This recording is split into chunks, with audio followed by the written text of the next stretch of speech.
নমস্কার বন্ধুরা, শ্রাবণীর পঞ্চব্যঞ্জনে আপনাদের সকলকে জানাই স্বাগত। আজ আমি আপনাদের সামনে নিয়ে চলে এসেছি বাদাম মিল্ক শেক। এই বাদাম মিল্ক শেক খেতে এতটাই ভালো লাগে বন্ধুরা যে একবার খেলে মন ভরে না, বারবার খেতে ইচ্ছে করে। আর আমি খুব সহজ পদ্ধতিতে আজকে এই বাদাম মিল্ক শেক আপনাদের সঙ্গে শেয়ার করব। চলুন তাহলে শুরু করি। বাদাম মিল্ক শেক করার জন্য আমি এখানে কিছু এমনি বাদাম নিয়ে নিয়েছি আর কয়েকটা আমন্ড নিয়ে নিয়েছি।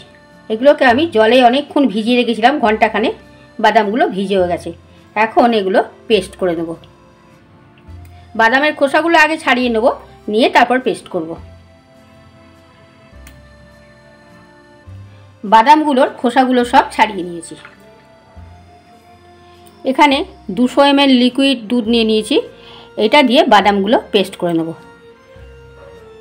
বাদামগুলো একটা মিক্সিং জারে দিয়ে দিচ্ছি।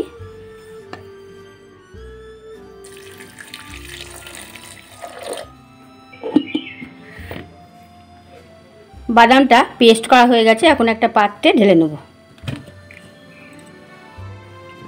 গ্যাস অন করে গ্যাসে কড়াই বসিয়ে দিয়েছি। বাদাম পেস্টটা এর মধ্যে দিয়ে দিলাম, এটা একটু জাল করে নেব। বাকি যে দুধটা ছিল মিক্সিং জারের মধ্যে দিয়ে ধুয়ে দিয়ে দিলাম। এর মধ্যে দিয়ে দিচ্ছি 4 টেবিল চামচ চিনি।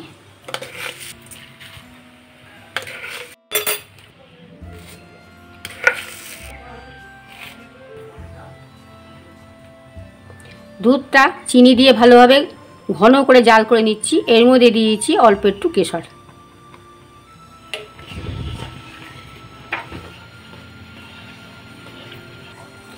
দুধটা ভালো করে জাল হয়ে গেছে, বেশ ঘন হয়ে গেছে। এবার গ্যাসের ফ্লেমটা অফ করে দেবো, দিয়ে একদম ঠান্ডা করে দেবো। নামিয়ে নিয়ে একদম ঠান্ডা করে নেব।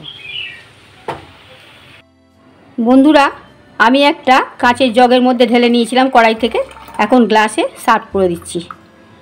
এইভাবে আপনারা বাদাম মিল্ক শেক বাড়িতে করে খান, দারুণ খেতে লাগবে আর শরীরও ঠান্ডা হবে। ভিডিওটা ভালো লাগলে লাইক, কমেন্ট, শেয়ার করতে ভুলবেন না। আমার চ্যানেলটা অবশ্যই সাবস্ক্রাইব করবেন, আপনাদের কাছে অনুরোধ রইল। পাশে থাকা বেল আইকনটা ক্লিক করবেন, আমার যত রান্নার নোটিফিকেশন আপনাদের কাছে আগেই পৌঁছে যাবে। বন্ধুরা, ভুলবেন না যেন বেল আইকনে প্রেস করার পর অল বাটনে ক্লিক করে দেবেন।